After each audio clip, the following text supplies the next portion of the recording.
কাছাড় জেলার শিলচরের রংপুর এলাকায় এক যুবকের মৃত্যুকে কেন্দ্র করে উত্তপ্ত পরিস্থিতি সৃষ্টি হয়েছে রবিবার। ঘটনার প্রতিবাদে স্থানীয়রা মৃতদেহ নিয়ে রংপুর সড়ক অবরোধ করে বিক্ষোভ প্রদর্শন দেখান এবং দোষীদের কঠোর শাস্তির দাবি জানান। জানা গেছে, মৃত যুবকের নাম সাজন দেব। পরিবারের অভিযোগ, হোলির দিন কিছু দুষ্কৃতিকারী তাকে মাথায় গুরুতরভাবে আঘাত করে। আঘাত পাওয়ার সঙ্গে সঙ্গে তিনি মাটিতে লুটিয়ে পড়েন।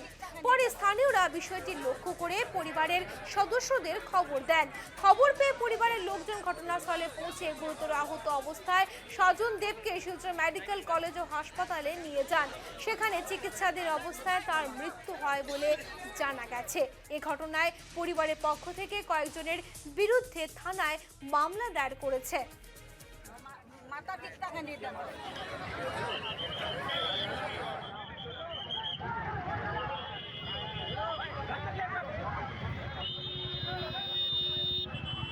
আমার নাম সঞ্জয় দেব। হ্যাঁ, কিতা হয়েছে ঘটনাটা হয়েছে 4 তারিখ আপনার রংকেলা আসিল, দুইজনে ঝগড়া করছে, হে বাঙ্গিয়া দিছে, দেওয়ার পরে তারে পিছন দিক থেকে আইয়া চার বরগাদি বাড়ি মারছে। মারার পরে আমরা ভাই তারা নিয়া হসপিটাল লইয়া গেছে। হসপিটাল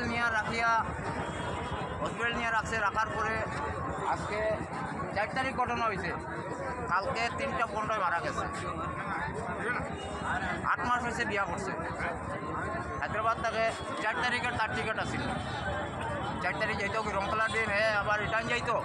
এদিন ঘটনা হওয়া আর হে যাইতে পারছে না। কিতার নাম আছে তার নাম হলো সাজন দেব। কিতা করুন হে একটা হায়দ্রাবাদ একটা কোম্পানিতে কাজ করে একটা।